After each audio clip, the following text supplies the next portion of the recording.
Hello, my name's Mary, and I'm the very sucker that everyone uses. For example, my best friend used me, and at the same time claimed that everything was just for my well-being. Probably sooner or later, each person gets a friend who immediately and completely draws all the attention to himself. In high school, Helen came to our class, and somehow she immediately became the only person I talked to. Well, that is, there were other people around me, but it was Helen who was always with me. Then I sincerely considered her my best and only friend. I simply didn't need others. While Helen was nearby, I was happy. We constantly did everything together. We talked a lot and often. Usually it looked like this. At school, we hung out together. Then after school, we also went somewhere together. And we're already at home in Skype in non-stop mode. And on the weekends, we spent nights at each other's places. By the way, my parents didn't like her. They told me not to get too attached and to expand my social circle. And anyway, it all looks like something unhealthy, so no. But who at the age of 14 to 16 ever listens to their parents in choosing friends for themselves? So I didn't listen. As I didn't notice that Helen literally does everything so that I stay only in her personal use. Just before her appearance, I had many friends, including girls. And then there was no one left. Honestly, if it weren't for our age, and that my neighbor was her obvious passion, an 18-year-old archaeology student who certainly didn't pay attention to her, I would have thought she liked me. That's just really the reason was different. I was comfortable with her, but I realized this much later, having made so many mistakes. It happened that I could never refuse her. Usually, she asked me to help her with her homework, read, write for her, or explain something she didn't understand. Of course, I helped, sometimes even at the cost of my own homework. Somehow, me and her had one project for two, and when I personally did it all myself, Helen liked part of my research more. Plus, she wanted more information and put another piece of the project into her work. And I willingly gave her everything, but I practically left nothing to myself. As a result, Helen got A's for that work, and I could hardly even get a C. But I didn't complain, although I did everything by myself, because this was for the sake of friendship. And this is only one such example. In fact, there were many more. I was lucky the teachers weren't blind, and there were more things than only homework. In fact, many teachers knew very well who was the author of all the essays and labs, and only then they started to keep me in class, so that my average mark wasn't affected by anything. Besides school life, I helped Helen in her daily routine. Well, going to the store with her, borrowing money for a blouse, dragging packages.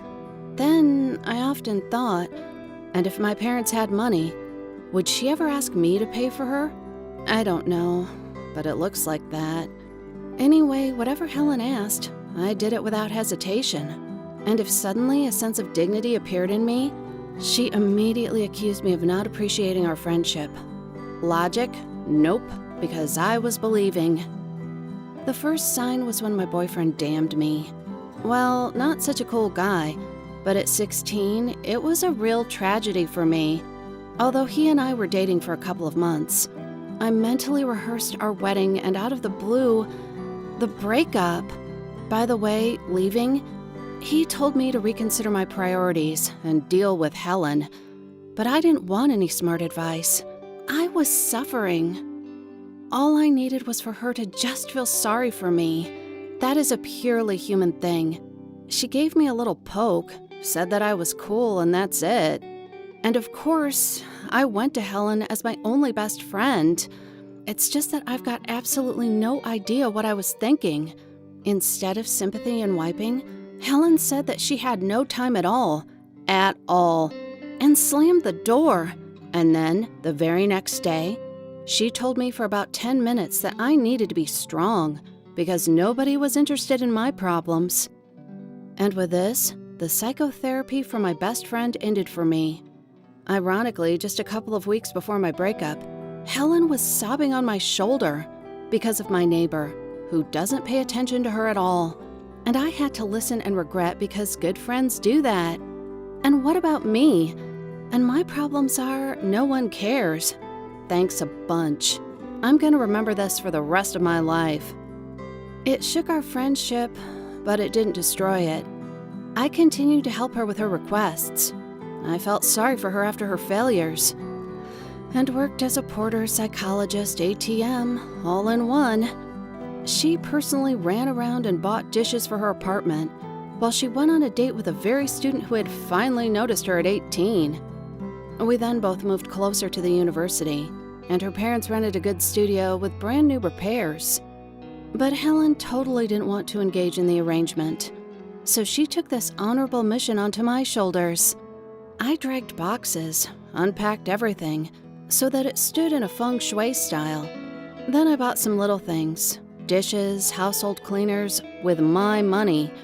And in response, I got only, "Thank you, you are the best." And then I was by myself with a bunch of boxes on the street. It so happened that I was evicted from my previous apartment for independent reasons, and the movers only transported my things to a new address and said that delivery to the apartment was paid separately. I wouldn't have minded, but then I didn't even have an extra pair of bucks.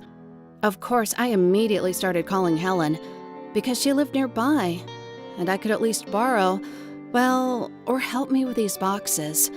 But I was sent away because Helen was again right there with no time, and she also had no money.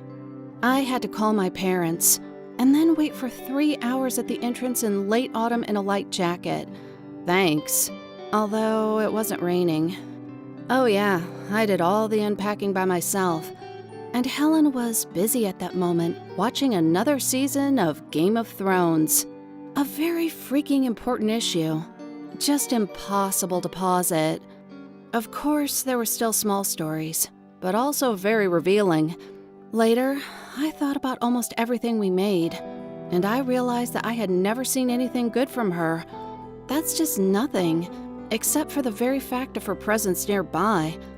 But even this usually resulted in problems for me. And the last nail in the coffin was a completely ugly story. In college, we did the most difficult term papers, which were to go towards a diploma. And if the work turned out to be good, then they could submit it to a contest, where the main prize was an internship in one of the best universities in the United States. Of course, we were all preparing for the presentation, almost from the moment we found out about it. I had been doing my project for 6 months, edited everything, glued mock-ups for examples at night, manually painted all the schemes, even mastered programming to write a mini program for a better illustration. Honestly, I don't know if Helen was doing something, or as usual, she hoped for a miracle. It was only when everything was ready for me, she came to visit me and demanded that I give her my work, like she needed it, like she did at school. I was indignant at that time, and she seemed to leave me, but I didn't see my work until the very competition, where my work was shown under her name. She just took what she wanted, even knowing how important it was to me. And then she just shut her eyes and said that she did everything herself. At that moment, I was so angry that I forgot in Helen's hierarchy of values, I have the rights of a slave, and I didn't even have the right to vote. Fortunately, when Helen stole my work, she only took the finished version, but she didn't think about the drafts. And somehow, I didn't care about our friendship. So with the help of the drafts, I proved to the commission that the author of the work was me and not her. Helen tried to turn everything into a joke, and then threw a tantrum that friends didn't act like that. And then I got mad. I said that yes, friends don't act like that. They don't use their friends. They don't steal from them. They don't act like they're kings and everyone else is dirt under their feet. Anyway, a friendship is always a mutual assistance and mutual support. The key word is mutual, and not a one-goal game. And that I agreed to be friends with Helen, but only on such conditions. And then all the ugly truth came out about my wonderful, sweet girlfriend. Helen screamed right in the lobby of the university, not embarrassed by anyone or anything. She accused me of being the last bastard, that I didn't know how to be friends, and that I should be happy to help her in everything. And I need to be thankful for the many years that she, the great one, cared about me. I didn't even listen to it. I just turned around and left somewhere in the middle of her speech. Since then, Helen successfully pretended that I don't exist. And I kind of lost my friend. But I felt so good. It was as if she had taken off a bag of stones from my spine. It turned out that the world is big and beautiful, and the people in it are cute and wonderful. Somehow, right away, I had a lot of friends. Really good friends, with whom I had fun and interesting things. Even my ex-classmates started texting me and taking me out to different parties, and I clearly understood I had lost all these years. In fact, Helen was a typical leech, which sucked in high school and parasitized on me. It's only a pity that I realized it so late and lost so much time I could have spent with good people just for her sake. I don't know what's happening with her now, and I don't want to know. I'm just insanely glad she is no longer in my life. Write in the comments if you've ever come across such leeches, and how you got rid of them. If there are similar friends in your life, leave them immediately, because parasites never change. And improve your skill to say no, because it's a universal defense against such friends.